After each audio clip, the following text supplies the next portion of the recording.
নমস্কাৰ সকলোলৈকে ইংৰাজী নৱবৰ্ষৰ আন্তৰিক শুভকামনা জনাই আৰম্ভ কৰিছোঁ দিনটোৰ তাৎপৰ্য।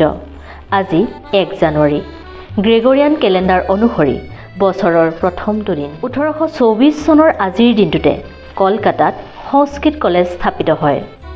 আজি ব্ৰুনেই, কেমেৰুন, হাইটি আৰু ছুডানৰ স্বাধীনতা দিৱস। 1959 চনৰ আজিৰ দিনটোতে কিউবাত ফিডেল কাষ্ট্ৰোৰ নেতৃত্বত বিপ্লৱ আৰম্ভ হয়। 1961 চনৰ আজিৰ দিনটোতে ভাৰতীয় সাৰ নিগম প্ৰতিষ্ঠা কৰা হয়। 1975 চনৰ আজিৰ দিনটোতেই বলিউডৰ অভিনেত্ৰী সোণালী বেন্দ্ৰেৰ জন্ম হৈছিল।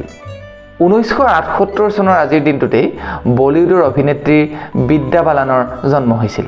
1914 চনৰ আজিৰ দিনটোতে বিশিষ্ট ৰাজনীতিবিদ অসমৰ পঞ্চমগৰাকী মুখ্যমন্ত্ৰী শৰৎ চন্দ্ৰ সিংহৰ জন্ম হয়। 1943 চনৰ আজিৰ দিনটোতেই অসমৰ বিশিষ্ট শিক্ষাবিদ অধ্যাপক তথা পদাৰ্থ বিজ্ঞানী কুলেন্দু পাঠকৰ জন্ম হৈছিল। 1886 চনৰ আজিৰ দিনটোতে আমেৰিকান ব্যাপটিষ্ট মিছনাৰী তথা প্ৰথম অসমীয়া আলোচনী অৰুণোদয়ৰ সম্পাদক নাথান ব্ৰাউনৰ মৃত্যু হৈছিল।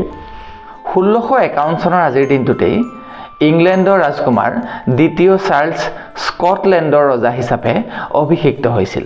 1894 চনৰ আজিৰ দিনটোতেই বিশিষ্ট ভাৰতীয় পদাৰ্থ বিজ্ঞানী গণিতজ্ঞ পদ্মবিভূষণ সন্মানেৰে সন্মানিত সত্যেন্দ্ৰনাথ বসুৰ জন্ম হৈছিল।